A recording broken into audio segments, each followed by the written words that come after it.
کاتتان باش بینەرانی خۆشەویستی تەلەڤیزیۆنی کۆمەڵە. زۆر خوشحاڵم بۆ جارێکی تر هەم لە خزمەتتانە بۆ پێشکەشکردنی بەرنامەیەکی تری دیالۆگ. ئازیزان، ماوەیە لەوە پێش چاوپێکەوتنێکم بوو لەگەڵ بەڕێزان پرۆفسۆر عەباسی وەلی، دکتۆر لەیلا مرۆتی، دکتۆر مەنسووری سۆهرابی، دکتۆر موعتەسەمی تاتایی، بەڕێز عەزیزی ماملێ، بەڕێز ئەحمەدی ئەسکەندەری و هەروەها بەڕێز کاک محەممەدی خاجی. لەو چاوپێکەوتناندا لەسەر سێ تەوەری جیاواز قسەمان کرد کە بریتی بوون لە داڕمانی کۆماری ئیسلامی،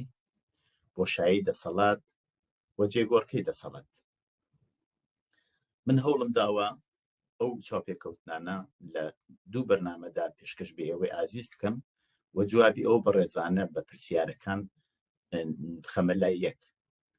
لە بەرنامەی ئەوەڵدا هەوڵە دەم کە جوابی ئەو پرسیارەی کە ئەوەی وابێتە هۆی داڕمانی کۆماری ئیسلامی چییە، هۆکارەکانی بریتین دەچی و بۆشایی دەسەڵات چۆن پێش دێت و ئەبێت چی بۆ بکرێت. ئەم باسە لە بواری کۆمەڵایەتی، سیاسی، ئابووری، دادوەری، ژینگە جوابی پێدرێتەوە. فەرموون بۆ ئەو بەرنامەیە.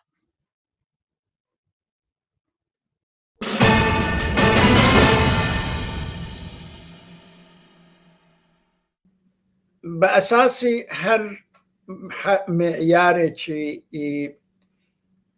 عەقلانیەتی سیاسی ئەمە وە بەرچاو بگرین ڕژیمی جمهوری ئیسلامی یعنی دە حاڵی داڕماندایە و دە حاڵی وەیە کە لە ناوەڕۆکی خۆیدا تووشی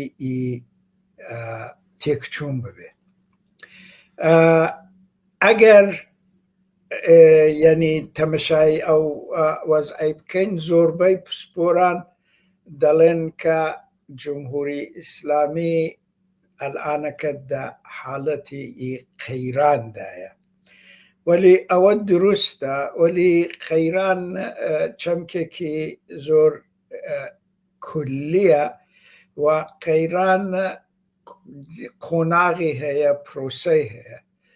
ئەو جوورەی کە ئەمن دەیبینم جمهوری ئیسلامی واردی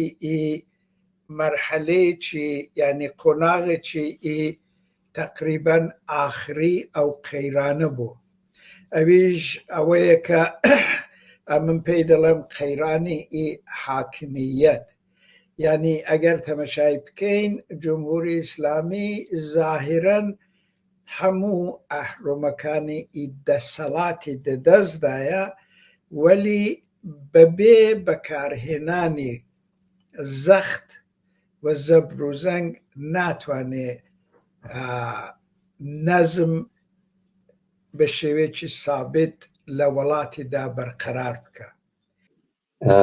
ئەو وەزعی کە ئەم بۆکانی جمهوری ئیسلامی لەباری ئابووری و هەیەتی ئەکرێ بێژین عالم خاڵانە خولاسە ئاکرێتەوە کە من دانەدانە دەسەنێ بەسەریان وەلام وایە زۆریش مهم من. ئەو وەختە دیارە ئەگەر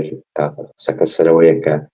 ئەگەر ئەمڕۆ یان لە داهاتوێکی نزیکە جمهوری ئیسلامی بڕوا ئەم خاڵانە خاڵهای مهم من. ئەگەر ئەم ئاڵوگۆڕە سیاسیە بکەوێتە زۆر دواترەوە لەوانەیە ئەم خاڵانە ئاڵوگۆڕی تیا بەسەر بێ کە تیاشیا بەسەر دێت منتا ئەمانە خاڵهای ئەوڕۆن، خاڵهای مهمی ئەمڕۆن دانە بەدان. یەکەم شتەیەکە کە هەیە ئەبێ قبوڵی بکەین، ئەوش ئەوەیە کە دەوڵەتی ئێران گەورەترین ساحێوکارە لە ئێرانە. ئەمە معناکەی چییە؟ معناکەی ئەوەیە کە تعدادێکی قابلی بەرچاوی ئەو کەسانێک کە لە ئێرانە کارەکەن لە ئستخدامی دەوڵەتی ئێرانە. جا ئەمانە معالیمی شامل ئەبێ ئەو کەسانێک کە لە بەشی مربوط بە بێداشت و دەرمانە کارەکە شامڵی ئەبێ ئەو کەسانێک کە لە بەشهای جۆر بە جۆری ترانسپۆرتیشن و ترانسپۆرتی ئێرانە کارەکەنی شامل ئەبێ، ئەو وەختە کارمەندانی ئیداراتی مختلفی دەوڵەتی شامل ئەبێت ئەمە ئەم نوکتە مهمە لێرە، چونکو دواترەکەی بە خودی ئەم بەحسەی ئەمڕۆ ئێمە ئەگەڕێتەوە. بۆچی؟ بە خاتریەوەی کە لێرە وەزنی دەوڵەتی ئێران و ئەو مقدارەی کە دەوڵەتی ئێران لە مانگە وەکو حقوق پەرداختی ئەکا بۆ ئەم کەسانەی کە لەواقع لەژێر چەتری ئەوان کە کار بۆ دەوڵەت ئەکەن. ئەمە نوکتەیەکی مهمە، ئەمە خاڵێکی گرنگە کە بێ زۆر تایبەتی بەڕاستی لە بەرچاو بگیری. دووەمین خاڵ کە زۆر مهمە کە ڕەبت کاتەوە خاڵە ئەوڵەکەیش، ئەویش ئەوەیە کە جوابی ئەم پرسیارە بدرێتەوە کە دەرامەدی ئەسڵی دەوڵەتی ئێران لەکوێوە دێ، یعنی چ شتێک منبع دەرامەدی ئەسڵی دەوڵەتی ئێران. بە هەموو ئامار و ئەرقامێک کە وجودی هەیە، خودی دەوڵەتی ئێران بڵاوی کردەوە لە تەریقی ئیدارەی ئاماری مرکزی ئێران و لە تەریقی بانگی مرکزی ئێران و هەروەها ئەو ئامار و ئەرقامێشی کە شوێنهایەکی وەکو IMF و بانگی جەهانی بڵاوی دەکەنەوە. ئەمە زۆر ڕوونە کە دەرامەدی ئەسڵی دەوڵەتی ئێران لە دوو شتۆ دێ، یەکیان نەوتە، ئەویتریان گازە. یعنی حتا ئامارێک هەیە کە قسە لەسەر 80 تا 85% دەرامەدی دەوڵەتی ئێران لەم دوو منبەعەوە سەرچاوە ئەگرێت. ئێران ماڵیاتێکی ئەوتۆ کۆ ناکاتەوە، بەنابەرین ماڵیات خاڵێکی مهم نییە لە مەسەلەی دەرامەدی ئێرانە. هەروەها شتای تر کە ئەتوانێت منبەعی دەرامەد بێ بۆ دەوڵەتی ئێران، ئەو شتانی تریش ئەتوانم بێژم چایسە مەسەن بەشێکی نمونەکەی ئەوە بێ کە دەوڵەتی ئێران هاتبێ سەرمایە گوزاریەکی کرد بێ لە شوێنێک و دەرامەدێک تەولید بێ، ئەمە کەمە. بەنابەرین لێرە ئەم نوکتەی ترەکە بێ ئیشارەی پێ بکرێ وەزعی ئەوڕۆی دەوڵەتی جمهوری ئیسلامی چیە؟ ئەوەیە کە دەرامەدی ئەسڵیەکانی لەکوێوە دێ؟ لە نەوت و گازۆ دێ. ئەمە خاڵی دوو. خاڵی سێهەم ئەوەیە کە لە حاڵ ئشارە بەوە بکرێ کە بەشێکی تایبەت لە پوڵێکە کە لە دەرامەدی دەوڵەتی ئێرانە خەرجی سوبسیدیز ئەکرێت، یعنی سوبسید ئەدرێت. بە تایبەت سوبسیدێکی زۆر گەورە ئەدرێت بە بنزین، سوبسیدێکی گەورەش ئەدرێت بە نان، و ئەمە بەشێکی تایبەت لە دەرامەدی دەوڵەتی ئێرانیش ئەخوا مامانە. بە خاتریی بە خاترەوەی کە قیمەتی بنزین لە ئێرانە یەکجار زۆر لە خوارەوەیە. تەنها دلیلی ئەوەیشی کە ئەم قیمەتی بنزینە لە خوارەوەیە ئەوەیە کە ئێران سوبسیدیەکی گەورە ئەدا بە مەسەلەی بنزین و هەروەها بەنان. یعنی ئەم دوانە لەواقع قیمەتەکان بازار تعینی ناکە، قیمەتەکان لە تەریقی ئەم سوبسیدیسیۆر تعین نەکرێت. ئەمە سێوەمین شتێکە کە دەبێت زۆر تایبەتی لە بەرچاو بگیرێ. دوای ئەم خاڵە وەزعیت شتێکە کە دێتە بەرەو، ئەویش ئەوەیە کە ئێران بەخۆی مەجموعەیەک کاری تایبەتی کە کراوە، بە تایبەت دیارە ئۆرگانهای سەر بە بەیتی ڕەهبەری ئێران کردویانە، ئەویش ئەوەیە کە ئەو ڕۆکانی سیستمی بانگی ئێران ئەگەر بانگی مرکزی نەبێت، سیستمێکی کامەڵەن وەرشکەستەیە، هیچ قسەیان. چونکو مەجموعەیەکی پۆڵی خەڵک چوون لەلای ئەم بانگانەی کە بانگایەکی یەکجار زۆریش هەن لە بازاڕی ئێرانە، پۆڵی خەڵک چووەتە لای ئەم بانکانە و لەوێ پەسەنداز کراوە. ئەم بانکانەیش مەجموعەیەکی هەرە گەورەی پوڵیان بە قەرز داوە. ئەم قەرزانیش کە ئەم بانکانە داویانە، قەرزەکان ناگەڕێتەوە لای بانکەکان. لەواقعات مشارکەی هەر ناو بەناو مەسەلەن شتێک دەرەکەوێت لە رابطە لەگەڵ افتزاحێکی تایبەتی کە پێش دێ، ئەمانە بەشێکی زۆر ئەم پۆڵانەی کە وەرگیراوە و کارێکی تایبەتی پێکراوە لە بانکەکان قەرز کراوە، بەڵام ئەم پۆڵان ناگەڕێتەوە بانکەکان. بەنابەرین ئەوڕۆ کۆمەک و یارمەتی بانکی مەرکەزی نەبێ، زۆربەی زۆری ئەم بانکانە وەرشکەستن. زۆربەی زۆری ئەم بانکانە پۆلیان نییە ئەو بەهرانەی کە قەولیان دا بە خەڵک بۆ پۆڵە سپۆردەکانیان پۆڵەکەیان پێبا. ئەمە خاڵێکە کە ڕاستەکەتان ئەم ماوەی تقریبان بێژی پەنج بە تایبەت 7 ساڵی ڕابردوو یەکێ لە مهمترین شتەکانی مەسەلەی ئابووری ئێران بووە کە لەگەڵ مشکلەیەکی حەل نەکراوەی ئەوە ڕوبەڕووە. ئەمە خاڵێکی ترکە ئەبێ ئشارەی پێ بکرێ ئەویش سیستمی بازنشەستگی ئێرانە. ئەم سیستمی بازنشەستگی ئێرانێکی کە پۆڵێکی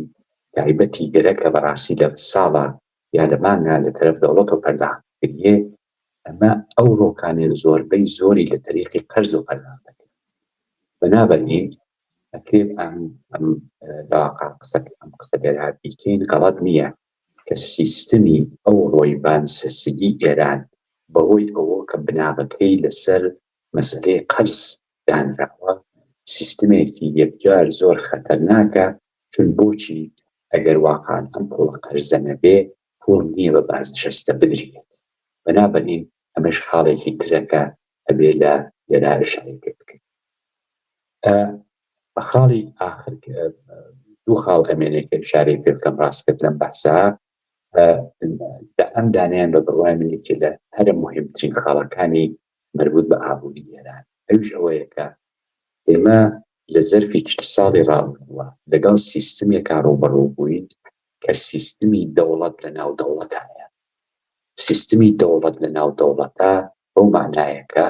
مەجموعەیە سازمان و ئۆرگانیزەیشن هەن کە سەر بە بەیتی ڕەهبەری ئێرانە و هیچ نەوع دەسەڵاتێک دەوڵەتی ڕەسمی ئێران بەسەر ئەم ئۆرگانیزەیشنانە و ئەم سازمانانە نیەتی. ئەم سازمانانە سازمانهایەکن کە دەسەڵاتێکی یەکجار بێمەرزیان هەیە بە تایبەت لە ڕابطە لەگەڵ ئابووری ئێرانە. یەکێ لەوانە سوپای پاسدارانی ئێرانە. دانەکانی تریشان نازان بنیادی مستەزەفینە، بنیادی مەسەلەن شەهیدانە، چییە هەر کام لەمانە لە اقتصادی ئێرانە دەستێکی یەکجار زۆر گەورەیان هەیە و ئەمانە لە واقع لە اقتصادی ئێران استفادەیان کردە بۆ قەدەر قودرەتکردنی خۆیان و ئەمە بە بڕوای منێکی لەو شتا تایبەت هەرە تایبەتمەندیانەی اقتصادی ئێرانە کە ئەمە دواترەکەی ئەتوانێت مشکلاتێکی یەکجار زۆر دروست بکە وەلێ ئێمە ئەبێ وەکو مشکلێکی گەورەکە ئەوڕۆکانەی هەیە دەست برینە سەری بێژین ئەو دەوڵەتەی کە دەوڵەتی دووەمە لە واقع قەدەر قودرەتترە لە دەوڵەتی ڕەسمی ئێران و ئەمە شتێکە کە ئەبێ وەکو مشکڵەیەکی جدی دەست بنینە سەر. ئاخرین شتێکە کە ئەمەوێت ئشارەی پێ بکەم لە ڕابطە لەگەڵ مشکڵاتە کە هەیە هەموو ئەم وەزعە بخەینە سەر یەک سیستمی بانگی مەسەلەی مشکلاتی مەسەلەی بازنشەستگی حزوری دەوڵەتێک لە ناو دەوڵەتێکی ترا تەواوی ئەوانە لە اقتصادی ئێرانە شتێکی باوکردە کە یەکێ لە معزەلاتی هەرە گەورەیە ئەویش مەسەلەی ڕاندخاریە. یعنی ئێران وڵاتێکە کە ڕاندخاری دەورێکی هەرە عەزیمە گێڕێ. ڕاندخاریش دیارە معنایەکی زۆر سادەی هەیە ئەویش ئەوەیە کە پۆڵێک و ئیمکاناتێ بێت بۆ لای تۆ بەبێ ئەوەی کارە بۆ کرد بێ. ئەمە پێشن ڕاند، ئەمە معنای ڕاندە. ئەو ڕۆکانێ لە ئێرانە تەنها ڕانتی اقتصادی وجودی نییە، ڕانتی اجتماعی وجودی هەیە، ڕانتی سیاسی وجودی هەیە. کابرایەک مشاکەی تەبێ بە مەسەلەن نمایەندەی مەجلیس بە بۆنەی چی و بە بۆنەی ئەوە کە ئەمە کەسێکە کە مەسەلەن سوپای پاسداران پی باش بووە کە بێ بە نمایەندەی مەجلیس نە بەر ئەساسی توانی خۆی و کاری خۆی و ئەوە سیستمی. بەنابەرین ئێمە ڕانتی سیاسیمان هەیە، ڕانتی ئیتلاعاتیمان هەیە، ڕانتی قەزاییمان هەیە. تەواوی ئەمانە ڕاندهایەکن باشە کە لە سیستمی ئەو ڕۆی ئێرانە هەمویان کارکردێکی یەکجار زۆر گەورەیان هەیە و بەڕاستیش ئەتوانن بێژن لە معزەلاتی هەرە گەورەی ئەم بۆی اقتصادی ئێران. ئەمە مای جوای پرسیارە ڕوخانی حکوومەتێکەکەین بە لە هەر شتێکەشە جوای یۆشتە بینەوە کە حکوومەتێک لە چ مەرحەلێکە بۆچی ئەگێتە جێگایە کە لە ناوخۆیە ئەڕوخێ ئایا فقط هۆی ناوخۆ ئەتوانێت حکوومەتێک بڕوخێنێ یا هۆی دەرۆشەتوانێت شرایطی دەرۆشەتوانێت حکوومەتێک بڕوخێنێ و ئایا ئەسڵ حکوومەتەکان لە ذاتی خۆیانە ئەو شرایطیان هەیە کە لە ناوخۆیانە خۆیان لەبین ببن بەدەستی خۆیان لەبین ببن دیارە سوعالی زۆر هەیە پرسی زۆر هەیە لەو بابەتەوە بەڵام ئەگەرگەرەکەم بە سوورەتی کولی ئەرسانکەم وەختی حکوومەتێک ناتوانێت یا گەرەکی نابێت کە من زۆرتر باس لەسەرەوەی کە ناتوانێت جواوی ئینتزاراتی خەڵک باتۆ جا ئینتزاراتی خەڵک لە چەندین ئەرسا هەیە چه ئەرسەی ئابووری سیاسی بێهداشتی خەدەماتی ئەو شتی کە خەڵک گەرەکیانە داخواستی خەڵکە وەختی کە حکوومەتێک ناتوانێت جواوی داخواستەکانی خەڵک باتۆ و ئینتزاراتی خەڵک ئەچێتە ناو سیستمی سیاسی لە تەحلیلی خۆیان ناتوانێت ئەو ئینتزارانە بەراورد کات خروجی ئەو نظامی سیاسیە فیدبەکەکەی ئەتوانێت بە بەشتێکی منفی دوو حاڵەتی هەیە وەختێکە ئینتزاراتی خەڵکوارەتی سیستمی سیاسیە بێت فیدبەکەکەی دوودانە یا ئەتوانێت فیدبەکێکی مثبت بێ یا ئەتوانێت فیدبەکێک خروجێکی منفی بێ ئەگەر خروجی مثبتی بێ کە ڕژیمی سیاسی ناڕووکێ بەڵام ئەگەر خروجیەکەی منفی بێت بازخوردێکی منفی بێ حکوومەت نەتوانێت گەرەکی نەبێ ئینتزاراتی خەڵک بەراورد دەکات حتما حکوومەت بە سەمتی نابودی و فروپاشی ئەوات بەڵام ئیسا منزومان لە ئینتزاراتی خەڵک چیەوە بۆچی خودی و ئینتزارانە لەنا ئەو بێسلاح مربعی تحلیلی سیستمە چیان بەسەر دێت ئێمە شتێکمان هەیە بە ناوی ئینتزارات یا دەرخاستی ئەوەڵیە و ئەساسی خەڵک و بەخشێکیشی دەرخاستی سانەویی خەڵکە لە تەواوی دنیا ئێمە وەختێک کە چاو لە حکوومەتەکانەکەین چاو لە خەڵکەکەین ئەڵین بۆ خەڵک جیاواز لەوەی کە ساختاری حکوومەتەکان دموکراتیکە غێری دموکراتیکە پاشایەتیە جمهوری خواهە بۆ خەڵک سریێشت سەرەکیە قسەی ئەوەڵی هەیە وەکو مەسئلەی نان وەکو مەسئلەی ئابووری یعنی ئەوە قسەی ئەوەڵەکات بەحسی ئۆپۆزیسیۆنیا بێستەڵاف ئینسانی ئینقلابینی ئەمە قسەی سەرەکیە کە خەڵک بۆیان مهمە نانیان تەئمین بێت ئەمنیەتیان تەئمین بێت دوای تەئمینی نیازهای ئەوەڵیان ئەچینە سەر باسی تەئمینی نیازهای ثانەویان ئەو نیازانەی کە بۆ نمونە وەکو ئازادیهای سیاسی بینین حقوقی شهروەندی بینین تا زۆر کەسیش ڕخنە بکەن بڵێن نا ئازادی سیاسی حقوقی شهروەندی هەر بە ئەنازەینانەکە مؤثرە تەئسیرگۆزارە ئەو شتم بە نظری من دروسە قابل قبوڵە بەڵام وەختێک لە کولیەتە لە نظر یەکگرین نیازهای ئەوەڵیە وەکو نیازهای غەریزی چون ارتباطی هەیە لەگەڵ مانەوەی ئینسان هەر شتێک کە ئیبن خەلدون پیاڵی غەریزەی خۆپیزات لە نەهایەتە باعث بێت کە خەڵک لە مەرحەلەی ئەوەڵ مەسئلەی ژیان بۆیان قسەی ئەوەڵیە بێ سەرەکی بێت بە وەختی کە حکوومەت ناتوانێت بەخشێکی زۆر لەو نیازانە بەراورد دەکات نیازهای ئابووری مانەوەی ینی ژیانی ئەسلی خەڵک تەرخان بکات و دوای ئەوە لەباری سیاسی و حکوومەت ناتوانێت نیازەکان بەراورد دەکات لەباری بێهداشتی و خەدەماتی عمومی تەواوی ئەمانە حقوقی ئەساسی بەرابەر قانونی ئەساسی بەرابەر ئەو شتێک کە خەڵک ئینتزاریان هەیە بەراوردە نابێت جا نەشتوانین ئێمە حتا ئاماردانین کە بڵێن ئەگەر 70% نیازەکان بەراوردە نەکرا ئەگەر 30% نیازەکان بەراوردە نەکرا چون هیچ حکوومەتێ ناتوانێت 100% لە نەزەر بگرێت بڵێ من 100% نیازەکان بەراوردەکەم یا هیچی بەراوردە ناکەن یا حکوومەتێکە شعاراتەڵێ لە بینەبەم درۆکات چون شتێکمان بۆ ئۆمانە نییە ئەو ئینتزارانە وەختێک کە چێتە ناو سیستمی سیاسی لە خودی سیستمی سیاسی حکوومەتیشە ئێمە ئەبینی تەواوی حکوومەتای دنیا هەم فرسەتیان هەیە هەم تهدیدیان هەیە جا فرسەتەکان فرسەتی ناوخۆیە فرسەتی منتەقەیە فرسەتی بینوملەلیە ئەتوانێت تهدیدەکانیش تهدیدی ناوخۆ بێت تهدیدی منتەقەی بێ و تهدیدی بینوملەلی سریە لە حکوومەتەکان بەخاطری شرایطی جوغرافیایی اقتصادیەکە هەیەە ئەو ژێوپۆلیتیکەکەم لەسەریان حاکمە لە ذاتی خۆیانە شرایطی تهدیدیان زۆرترە مثلا کشوەرێکی فەقیری ئافریقایی کە لەباری محیطی زیست و کە کاک مەنسوور دەتوانێت باشتر تەوزیحی بات خۆی لە ئەقلیمێکی ناخۆشگیری کردا بە سوورەتی بێنزات محدودیەتی هەیە ئیمکانی ڕوخانی ئەو حکوومەتە زۆرترە تا حکوومەتێک فەرزەن وەکو سوئیسکە لەباری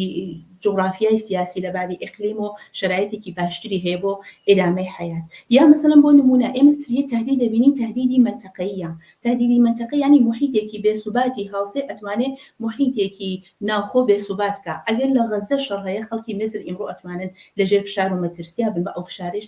مشخصە نەچێت بۆ لای حکوومەت ئەگەر تهدیدێکی جەهانی هەیە مثلا ئێمە تهدیدی جەهانیش ئەبینین وەکو ئەو رابطە نابەرابەری کە لە بینی شمال و جنوب هەیە وەکو خەتەری تەسلیحاتی ئەتۆمی استفادة لتسليحات أتومي، تسليحات غير متعارف، حتى خودي تيروريست مثلا تسليحات ميكروبي بيولوجيك، أمانة تهديدات جهاني لسطح بينالمللية هي كهموي دورة هاي الدنيا بشيرك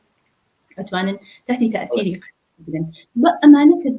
جنبندي كم أمانة بيننا وساختاري السياسي أجر نتوانه لحد معقول منطقي جوابي انتظاراتي خلباته بفي تهديد كان وبفي فرصة كان أو حكومته بروخانة بل اللزوما شايدش نغفه هو بروخانة الواد بزمن أو اشتبيشتت كدوتاري مشروعيات به يعني قيراني مشروعيتي به قيراني كارامدي به قيراني توانایی به قیرانی اعتمادی به کلبازی که حکومت كانت وانا لنهايتها باعث وبك أو حكومة لبنشت ولنا خويا برزت و ساقط به زنی خوی حکومت دواقع برایوبری نوع اگل برایوبری ولات دیکاتو با ولات برایوبری جا او نوع عدتوانه نوعی کی پایدار به یا سقامجیر به که سستینیبل به یا دەتوانێت مدیریەتێکی داڕمانی و تەخریبی بێ و ئەوەی کە لە ئێراندا بۆ بەڕێوەبەری وڵات کردراوە نوعێک حکوومەتی تەخریبی یا مدیریەتی تەخریبی لەو 50 ساڵی ئەخیردا حدیەقەل شاهید هەین کە دەبینین کە مەسیری تۆسعا و مەسیری گەشەی وڵات بەرەو ئاستێک بووە کە ئاکامەکەی بۆتە داخەدا تەخریب و لە بینچوونی زۆربەی سەرچاوەکان کە خۆی ئەوە دەتوانێت کێشە بۆ دەسەڵات ساز بکە یعنی کاتێک کە حکوومەتدا دەماڵێەوە دەکاتە جگایە کە ئیمکاناتی بەڕێوەبەری وڵاتەکەی تووشی قەیران دێ دەتوانێت ڕێکشنی بەدواوە ینی خەڵکەکە لە مقابل حکوومەتدا کاردانەوەیان هەبێت بۆ نمونە دیتمان ماوەیە لەوە پێش 1-2 ساڵەوە بەر قەیرانی ئاو لە خوزستان ساز بوو خەڵک کاردانەوەیان هەبوو هاتنە سەر شەقام و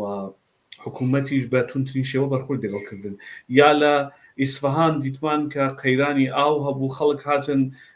بە تایبەتی وەزیرەکانی بەشێکی لە منطقەی ئیسفەهان هاتبوونە سەر خیابان و جادە و تەزاوڕات و شت ماوەیەکە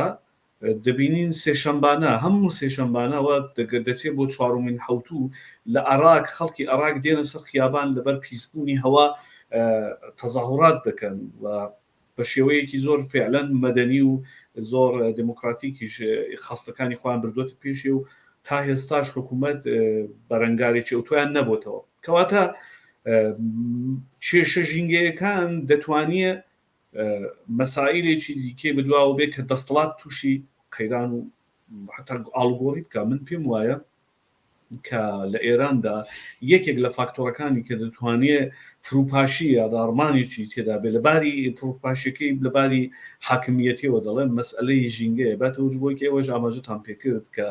ئێمە قەیرانی زۆر گەورەمان هەیە لە ژینگەی ئێراندا خۆڵی ئێران تووشی مشکلە ئاوی ئێران تووشی مشکلە دارستانەکانی ئێران تووشی مشکلن هەوای ئێران تووشی مشکلە هەموو ئەوانش سەبەبەکەی نوعی بەڕێوەبەریەکی کە حکوومەت لە وڵاتدا بەڕێوەی بردووە واقعدا کردوێتێ بەئیسلا بەرنامەی کاری پلانی خۆی کە دەگەڕێتەوە دژە بەڕێوەبەری سەقامگیر یا دیڤلۆپمنت ئەویش دەگەڕێتەوە سەر نوعێک سیاسەت وەرزی کە دوای هاتنە سەرکاری کۆماری ئیسلامی کە بەرنامە و پلانی بەڕێوەبەری وڵاتەکان لەسەر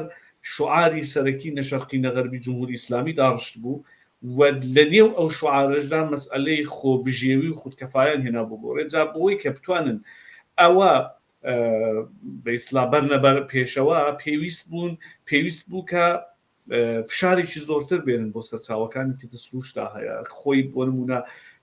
سەد سازێکی یەکجار زۆر کراوە ئاو منتەقیل کراوە پیشە سازێکی ناسەقامگیر کراوە بۆ ئەو خۆبژێوەیە کە بەتایبەتی لە کشت و کاڵدا کراوە فشارێکی زۆر هاتۆ 50 میلیۆن هێکتار تقریبەن تووشی کێشە بوون بەرەو بیابانزایی ڕۆیشتۆ 20 میلیۆن هێکتاریش لە مەرتەعەوە تەغییری کاربەری دراون کە ئەوە ئەگەر لە کنیەکی دادنی ئامارەکان دەبینی کە کێشەی زۆر گەورە ساز دەکات هەر ئێستا بەر لەوەی کە بێمەوە بەرنامەی من تویتێکم لێدا لەسەر نرخی ڕۆچوون یا فرونشستی زەمین لە ئێراندا لە چەند پارێزگادا تقریبا 50 بەرابەری متوستی جیهانیە کە خۆی ئەوە دەتوانێت کێشەی زۆر گەورە ساز بکات لە کوردستان ساڵانێکی یەکجار زۆرە کە حکوومەت قەیرانی ئاوی ساز کردووە کە دەتوانێت کێشە ساز بکە. جا لێرەدا یەکشت مهمە، ئەو قەیرانە ژینگەیانە چەندە دەتوانێت کاردانەوەی لە نێو کۆمەلگادا هەبێت کە بتوانێت ئاڵگۆڕی لە دەسەڵاتدا ساز بکە. ئەوە زۆر بەلای من گرینگە کە دەتوانین ئاڵاژێت. من پێم وایە ئەبێ دوو بەشی هەیە. بەشی یەکەمیان ئەوەیە کە ئێران بەرامبەر بە دنیا و ڕۆژهەڵاتی ناوەڕاست هێزێکی هەیە کە ئەم هێزە بە دەستی کەمی ناگرن. ئەوەی کە دەتوانێت حوسیەکان هاتوچووی کەشتی بازرگانی دنیا بخاتە مەترسیەوە، ئەمە دیارە کارتێکردنی ئێرانە. ویا ئەوەی کە حیزبوڵڵا توانێ بارودۆخەکە بشێوێنێ لە ئیسرائیل، ویا ئەو کارە تەروریستیانە کە ئێران لەم لاولۆلایکە. بۆیە بەشێکی ئەوەیە کە دنیا پێی خۆش نییە ئێران بڕوخێنێ، پیان خۆشە ڕژیمەکە بگۆڕن، بەڵام ڕژیمەکە نەڕوخێ بە شۆڕشێک، چون ڕوخانی ڕژیمەکە ئاکامی چاوەڕوان نەکراوی لێ ئەبێتەوە. مەبەستم لە ڕوانگەی هێزە گەورەکانی دەرەوە و ناوچەکەیە، بۆیە ئەوان یارمەتی دەرنابن بۆ ڕوخانی ڕژیمەکە. ئەمە لایەکی ئەوەیە کە لە ناوەوە وەزعی ئێران زۆر خراپە، وەزعی جمهوری ئیسلامی، و لەوانەیە ئەگەر دەرفەتێ هەڵکەوێ شۆڕشی ژنجیان ئازادی دیسان سەر هەڵدانەوەیەکی ببێ و دیسان ئەمە هەموو شتەکانی کۆماری ئیسلامی بخاتە مەترسیەوە. وەزعەکە لە چەندین لایەن و جێگەی لێکۆڵینەوەیە، لایەکی خەڵکە، لایەکی حکوومەتە، لایەکی وەزعیەتی ناوچەکەیە ئەو هێزانەی کەتیا هەن، لایەکی حیزبە سیاسیەکانە، لایەکی چالاکانی مەدەنی و کۆمەلگای مەدەنی و ئەو کەسانەی کە لە بزوتنەوە جۆرا و جۆرەکانە هەن، ئەو هێز و نیروانەی کە لە بزوتنەوە جۆرا و جۆرەکانە. ئەگەر لە کۆماری ئیسلامی و دەسی پێ بکەم لە وەزعیەتێکی زۆر نالەبارترایە. ئەوە ئیمکانی هەیە، مەیانی مینە، ئیمکانی تەقینەوەی هەیە، هەموو شتێک کۆنترۆڵ شدە نییە، ئاڵقەی شەڕێک بێت، چون هەڕەشەی لەسەرە بەهۆی ئەو دەستدرێژی و کارە تەرۆریستیانەی لە ناوچەکەیکە. ئەوە لە بۆدی بە ئیسلام منتەقەی و جەهانیەکەیە. لە لایەکی تریشەوە لە ناوخۆ جوابی بە هیچ یەک لە خاستەکانی خەڵک نەداتەوە. بێکاری، گرانی، هەروە بەردەوامە، کارخانەکان بەشێکی هەرە زۆری هینی تەولیدیەکەی زۆر هاتووەتە خوارەوە، باس لە 35% تەولید دەکەن، ینی شتێک بە 65% نیروی کارەکەی بێکار بێت. ئەوە خەڵکی هەژار و فەقیر، ئەوە لە کوردستان، ئەوە لە بلوچستان. مەسلەی ئازادیە سیاسیەکان هەیە، مەسلەی ژنان هەیە، مەسلەی دانیشتوو لاوەکان هەیە. بەرحاڵ ئەوەی هەڵگەڕێتەوە سەر کۆماری ئیسلامی وەزیەتەکە خراپە. لە لایەکی ترەوە لە رابطە لەگەڵ خەڵک ئەزمموی بژوتنەوەی ژینایان هەیە،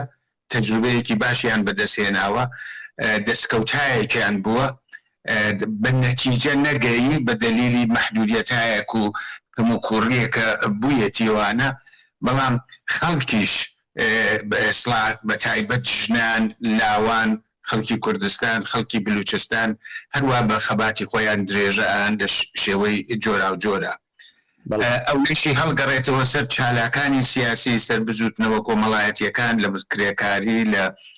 هی معلیمەکان، لە هی بازنشستە، لە هی ژینگە پارێز، لەوانەی کە زوانی دایکی، مناڵ، ئەوانەی لە بواری فەرهەنگی هونەری ئەیکەن ئەزمونێکی زیاتریان بەدەستهێناوە و ئێمە ئەیبینین.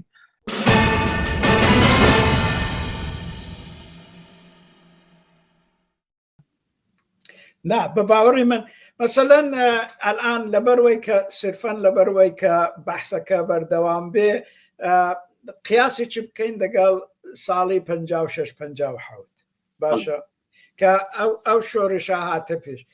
لە ساڵی پاشوەی کە تەورێز هەستا و لە دوایە پاشان گەیشت مەسلەی سینەماڕێکسی هاتوو، تاران هاتوو، جمعەی خونینەوانە،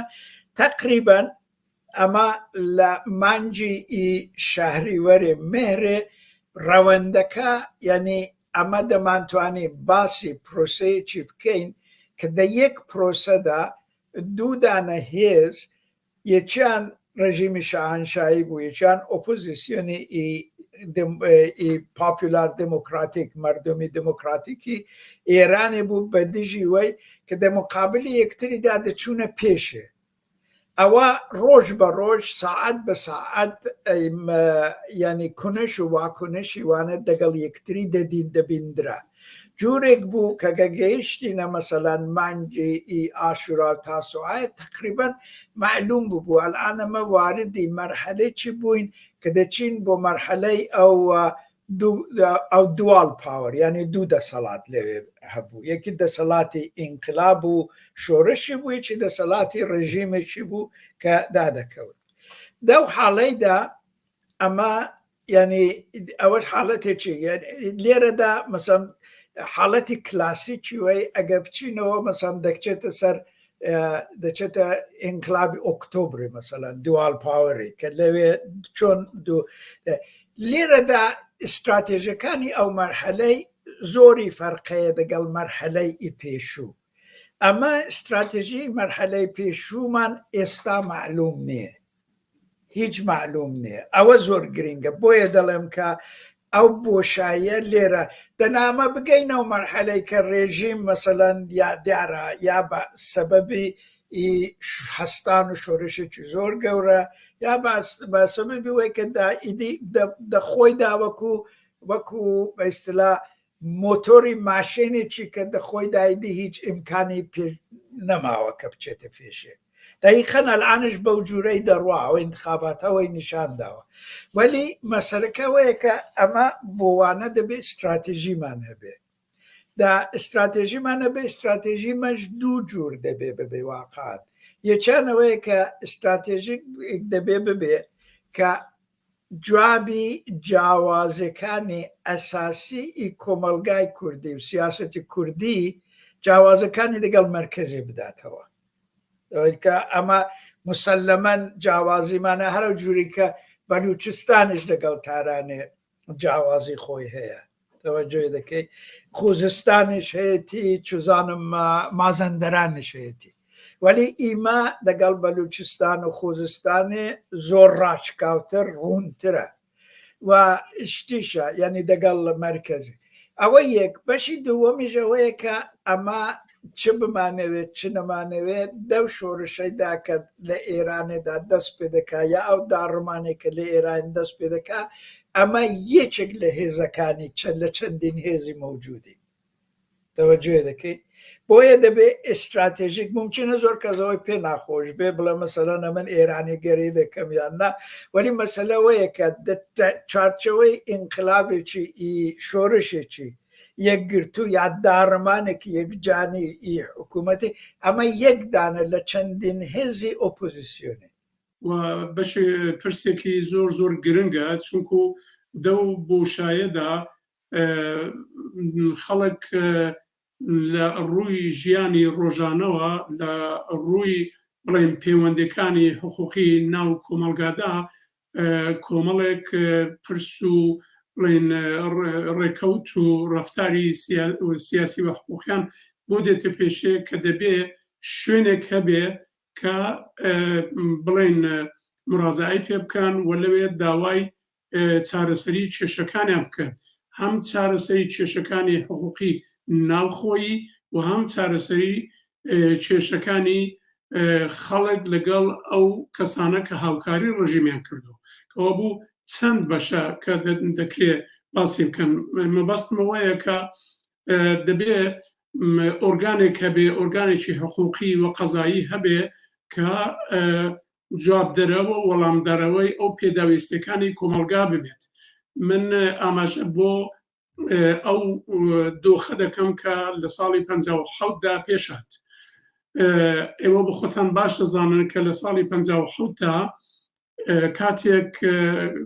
ڕژیمی شا بەرەبەرە ئیدی دەسەڵاتی کەم بووە خەرێک بوو خەڵک ئیدی وردە وردە دەسەڵاتی دەکەوتە دەستوانە، یەکەم کاری کە خەڵک هاتن پرژانە سەر ئەوە و زۆر بە پێگەیشتویی گەیشتە سەر ئەو بڕوایە کە دەبێ شوێنێک هەبێ کە هەموو بڵێن وەزع و ڕەوش و لایەنەکانی ژیانی ڕۆژانەی خەڵک بەدەستەوە بگرێ و بڕێەوە بەرێ دەبێت چ بێ هاتن سەر ئەو باوەڕە کە دەبێت شوڕایەکە بێت لە هەموو شارەکانی کوردستان شوڕایەک پێکات. من ئەو وەختە بخۆم لە شاری سەقەز بووم لەوێ کاری پارێزەریم دەکرد شوڕایەکی ڕێک و پێک پێکات مامۆستا مەلا عەبدوڵای محەممەدی ڕئیسی شوڕای شار بوو و لە شارەکانی دیکەش هەروەتر ئەو شوڕایە کاروبارەکانی بەڕێوەبردننی کاری کۆمەڵایەتی و هەروەها کاری حقوقی بەدەستەوە گرت بوو. ئێستا ئێمە لە دۆخێکی تایبەتی داین کە ئەگەر هاتوو ئێمە گەیشتینە ئەو دۆخی ڕاماڵینی بڵێن ڕژیمی ئێستا کۆمەڵێک ئالنگاری ڕوبەڕووی خەڵک و ڕوبەڕووی هێزەکان و ڕوبەڕووی بڵێن بزوتنەوەکە ڕادەوەستێ کە یەکێکیان بریتە لە ئالنگاری سیاسی دووهەمیان ئالنگاری حقوقی و سێهامیان ئالنگاری کۆمەڵایەتی. بێگومان ئەگەر ئەم ئاڵوگۆڕە سیاسیە بێتە بەرەو و جمهوری ئیسلامی بگات ئەو شوێنێکی تر نتوانێت ئەم دەسەڵاتای خۆی ڕابگرێ ئێمە بەرەو وەزعیەتێک ڕۆین کە ئەم وەزعیەتە دەبێت زۆر بە ڕێکوپێکی قسەی لەسەر بکرێ بەتایبەت بەڕوای من ئەحزابی سیاسی وەزیفەیانە زۆر تایبەتی لەسەر ئەمە کار بکەن و بتوانن بەرنامە و پرۆگرامێکی ڕێکوپێکیان ببێ ناو بەناو چۆن ئەتوانن لەگەڵ ئەو وەزعا ڕوبەڕوو بنەوە.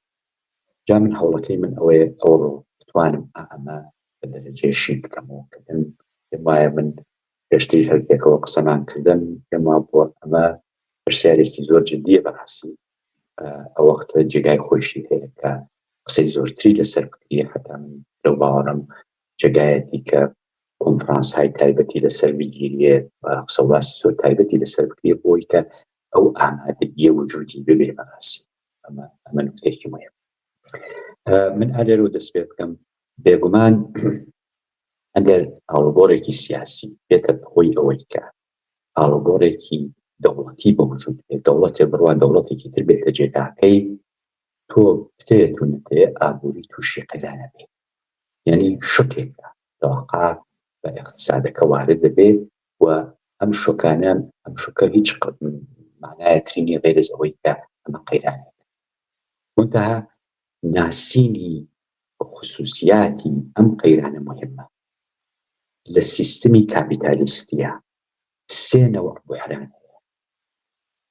بن ئەوە زۆر کورت نیشارەیان پێێتە بوحرانی ئەوەڵ بوحرانێکە کە لە تەقازاوە دێت تەقازا لە بازاڕە نییە کە بە ئەندازەی کافی شت لە بازاڕە هەیە بەڵام خەڵک نایسێن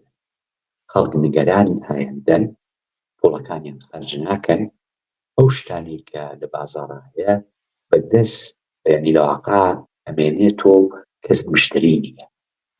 ئەمە ئێمە لە اقتصادا پێژین بوحرانێکە کە لە طریقی تەقازاوە هاتە و ئەمە مەسەلەن فەرزکەین بۆ نمونە ئێمە بوحرانهای تایبەتمان هەیە کە تەقازا تووشی مشکلی جدی ئەبێ دانێ لەوانە بوحرانی ساڵی 2008 ئەمریکا و ئینگلیسە بوحرانی تەقازایە یعنی تەقازا بەهۆیەوە کە دیارە بوحرانەکە لە بوحرانی بانکی و مەسەلەی پوڵ هاتبوو بەڵام ئەمە لە اقتصادا معناکەی وای پێیا کرد کە بوو بەهۆی ئەوەی کە خەڵک دەسرا بگرن شت نسێنن بوحرانەکە بۆ بوحرانی لەواقع تەقازا ئەمە نەوعی بوحرانێکی تر هەیە کە ئەم بوحرانە بوحرانی عەرسەیە یعنی عەرسەکە تووشی مشکل بووە ئەو شتەی کە بازار پێویستیەتی نایەتە ناو بازار بەنابەرئین بوحرانەکە بوحران دروست نمونەکەی ئەوەیە کە مەسەلەن بۆ نمونە مشکلەیەک لە رابطە لەگەڵ هاتنی نەوت بۆ بازارە بە وجود بێت ئەو وەختە ئەم نەوتە لە بازارە کەم بێت قیمەتی نەوت بچێتە سەرەوە نەوت گەورەترین منبعی ئێنەرژیە ئەم منبعی ئێنەرژیە ئەگەر قیمەتەکەی چووە سەرەوە تەسیر دانێتە سەر باقی قیمەتەکانی تریش ئەمە نمونەکەی ساڵەکانی هەفتاکانە ساڵی 1970 ئۆپێک تەسمیمی گرت نفت کەم بکاتۆ تەولیدەکەی قیمەتی نفت چووە شوورێک جار لە تایبەت چووە سەر بەنابەرئین بوو بەهۆی بحرانێک کە مەشهورە بحرانی ساڵەکانی هەفتە بەڵام ڕیشەی بحرانەکە بحرانی عەرزەیە ئەمە نەوعی دووەمەکەیەتی بحرانی سێوەمێک هەیە کە ئەم بحرانە بحرانێکە لە دەروی ئابووری دێ ئابووری تووشی بحرانەکە وەکو بحرانی چی بحرانی پاندەمیک هەروەکو بحرانی کۆڕۆنا بحرانەکە لە ئابووریە نەهات بوو لە دەروی ئابووریە هات بوو دێت لە ئابووریکە تووشی بحرانەکە ئەم بحرانی نەوعی سێوەمە بحرانێکە کە هەم تەقازا تووشی مشکڵەکە هەم عەرزەش تووشی مشکڵەکە بەنابەرئین زۆر عەمیقترە ئەمە مشابهەتی تایبەتی هەیە لەگەڵ کاتێکە کە مشاکەی وڵاتێک تووشی شەڕ هەبێ لەگە وڵاتێکی ترە ئەو وەختە ئەم بحرانە لەو نەوعەیە ئەگەر ئەم ئاڵوگۆڕە سیاسیە بێتە بەرەوە ئەبێ ئێمە ئەممان هەر لە ئیسۆ بەرچاو بێت بۆ ئەم ئاڵوگۆڕە سیاسیە بحرانی نەوعی سێوەم بەوجود دێت نە بحرانی نەوعی ئەوەڵ نە بحرانی نەوعی دووەم بحرانی نەوعی سێوەم لەواقع هەم تەقازا تووشی مشکڵ ئەبێ هەم عەرزە تووشی مشکڵ ئەبێ لە نەتیجە ئەو دەوڵەتە ئەو کەسێکە بلەخەرە دێت بە ساحیل قودرەتی سیاسی دەبێ خۆی حازرکە بۆ ئەم نەوع بحرانە خۆی حازرکە بۆ ئەوەی کە لەگەڵ بحرانێکە ڕووبەڕووە کە هەم عەرزەی تووشی تەقازا تووشی مشکڵ کرد هەم عەرزەی تەقازایشی تووشی مشکڵ لە نەتیجە ئەو سیاسەتانەی کە دەبێت دابینی بکە دەبێت هەمخانی بێ لەگەڵ ئەم نەوع بحران بە دڵنیاییەوە چه حکوومەتی کۆماری ئیسلامی ئێران لەسەر کار بمێنێ چه حکوومەتێکی دیکە بێت دەورەی ئینتقال بێ ئەو پرۆژانەی خۆی دەباتە بەڕێوە بە خاطیەوەی کە سیاسەتی خۆیان لەسەر مەسەلەی ئاو داڕشتووە یعنی هایدرۆپۆلەتیکێکی کە بۆ خۆی تعریفی کردووە جارێک من شتێکم لە ئەردۆغان خوێندەوە کوتی ئێمە تەڵای زێڕی ڕەش کە دەبێتە نەوت زێڕی ڕەش وەردەگرین لەوە بە دواش زێڕی سپی کە ئاوە دەمان هەوێ سادری بکەین یعنی ئەوان دەیان هەوێ ئاوی خواردنەوە حتا بنێرنە وڵاتانی عەرەبیش و بۆ وڵاتانی وەکو قبریسیش خەریکن پرۆژیان هەیە کەواتە ئەو پرۆژانە دەتوانێت تەسیردا بنێت جا دوای یەکشت زۆر مهمە ئاخر قسەم لێرەدا حکوومەتێکی دوای کۆماری ئیسلامی چەندە دەتوانێت هێژمۆنی هەبێ لە ناوچەکەدا کە ئەو هێژمونەیوی باڵاتر بێ بەسەر هێژمونی تورکیەدا کە بتوانێت پرۆژە ئاویەکانی کە تورکیەدا بەڕێوەی دەبا یا لەو بەرەوە ئەفغانستان بەڕێوەی دەبا بتوانێت تەسیر لەسەردا بنێ مەسەلەن تعریفێکی دیکەی لێ بکاتەوە وەکو چۆن ئیسرائیل بۆ ڕۆدی ئوردۆن دەیکا ئایا پرسیارێکی ئەساسی لێرەدا ئەوەیە ئایا دەستەڵاتی دوای کۆماری ئیسلامی ئەو هێژمونەی دەبێ ئایا ئەو دەسەڵاتە سیاسی ئەوەندە قودرەتمەند دەبێت کە بتوانێت خاستەکانی خۆی بەسەر عوزوێک لە ناتۆیدا بچەسپێنێ و ئەو جۆرەی کە بۆ خۆی پێیخۆشە بیباتە بەرەوە کە دەکەوێتە سەروەی کە ئەو دەسەڵاتە چ بێ بەڵام لە کوتاه مودەتدا و شتە غێری ممکنە بە باوەڕی من دەکەوێتەوە سەر بەسەر یەکشتان ئەرزکە وەختێکە ئێمە فەرز لەسەرەوە دانین کە حکوومەتی جمهوری ئیسلامی ڕووخات دەوڵەتێکی ئینتقالی دێتە سەرکار ئەو دەوڵەتی ئینتقالی ئەوڵانەوەی کە تەرکیبی ئەو دەوڵەتی ئینتقالیە چی بێت چ کەسانێک دروستیان کرده بێت ئەوە بۆ خۆی زۆر مەسئلەیە چون دەوڵەتی ئینتقالی وەختێکە دێتە سەرکار ئەو تەرکیبەکەی ئەگەر بە ئیجماع بێت کە بزاهرن شتێکی خراپ نابێت بەڵام ئەگەر تەرکیبەکەی تەرکیبی هێزێک بێت کە بە هەر شێوەیەک دەسەڵاتی زۆرتر لە هێزەکانی دەسەڵاتی زۆرتر لە ئۆپۆزیسیۆنی کە ئەتوانێت ئەوەی کێشە مەسئلە دروستکات بە تایبەت وەختێک ئێمە تمشایەکی ئۆپۆزیسیۆنی ئێرانەکەین هەر لە حاڵی حاضرە و ئۆپۆزیسیۆنی ئێرانی من فعلن قسە لە ئۆپۆزیسیۆنی کورد ناکەم قسە لە ئۆپۆزیسیۆنی ئێرانی یەکەم کە چەند تەرکیبیان هەیە بەخشێک لە ئۆپۆزیسیۆنی ئێرانی بۆ خۆتان نەزانن پاڵانخوازەکانن و ئەو پاڵانخوازانە بە تایبەت ئەوانەی کە ذهنیەت و ڕوانگەیەکی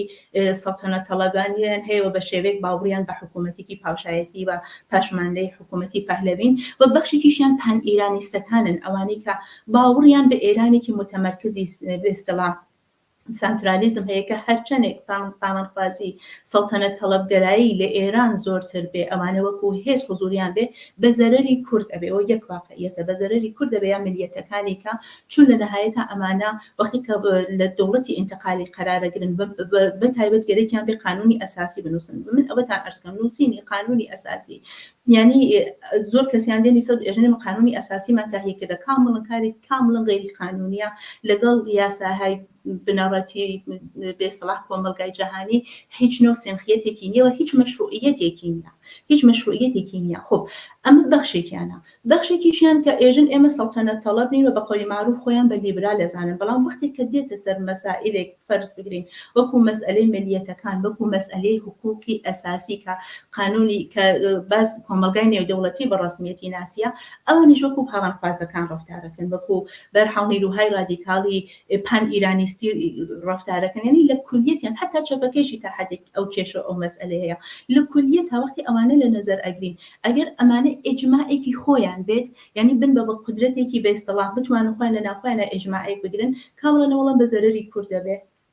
کامڵۆن بە زەرەری کورد دەبێت چون کورد هێزی کەمتر ئەبێت هێزی قودرەتی زۆر زۆر کەمترە بێت لەو بینە و ئەگەر ئەمانە گەرەکیان بێت وەختێکە بە قودرەت گەیشتن ئەمە فەرزێکمانەوەی کە بە قودرەت گەیشتن و بەرەنگارە بن لە ڕوبەڕووی ئەو کێشانەی کە لە ئەترافیان هەیە وەکو دەوڵەتای هاوسێ وەکو مەسئلەی مەسەلەن شەڕ لەسەر ئاو شەڕ لەسەر ژینگەوە ئەنمای شەڕهای کە فعلەنێ من ناتوانین بەراورد بکەین شتێکە بە پێی ئەوەی کە ئەوان چەندێک هەم دەسەڵاتی مرکزیان بەدەستێنابێت هەم چەندێک هێز و قودرەتی نظامی و سیاسیان بەدەستێنابێت و هەم چەندێک توانی بێتیان لە عەرسەی بینوملەلیە جێگایەکیان بۆ خۆیان پیا کردبێت و بە نوعی ڕەفتاریان بە نوعی بێستەڵاح هەڵس و کەوتیان لەگەڵ هاوسێکان ئەتوانێت شرایط یعنی شرایطێکی جدید ایجاد کرد ئەمە مەسئلەیەکە بەڵام ئەوەی کە بۆ ئێمە گرنگە ئەوەیە کە خودی کورد خەڵکی کورد هێزە کوردیەکان لەو دەوڵەتی ئینتقالیە چ نەقشێکیانە بێت هەدەفی ئەوان چییە بێت بەرنامەی ئەوان چییە بێت پلانی ئەوان چییە بێت ئایا ئەبن بە بەخشێک لەو بەرنامە یا ئەسووتن لە بین ئەچنوە بە ئیستیڵاح ناکام دایانەن یا کورد بۆ خۆی بەرنامێکی تایبەت و بەرنامێکی مستەقلی هەیە کە ئەتوانێت داهاتوویەکی کەی بۆ دروستکات ئەمە شتێکی کە ئەتوانین لەسەری قسە بکەین بەڵام بە سوورەتی کولی زۆر سەختە بە پێی ئەو وەزعیەتەی کە ئیسم ئۆپۆزیسیۆنی ئێران هەیەی بە ئۆپۆزیسیۆنەکەشی مشخصەن ئۆپۆزیسیۆنێکی دموکراتیک نییە یەک ئەوەی کە ببینین یەکگرتوویەکیان بێ دوو ئەوەی کە بتوانن حتاگە بە قودرەت گەیشتن لە بەرابەر ئەو شتێکە وەکو خەتەرێکی مەسەلەن بێڵقوبەی دەرۆ ئەیبینین بتوانن حرەکەتێکیان بێ ئەمەش بۆ خۆی توانێت مەسەلە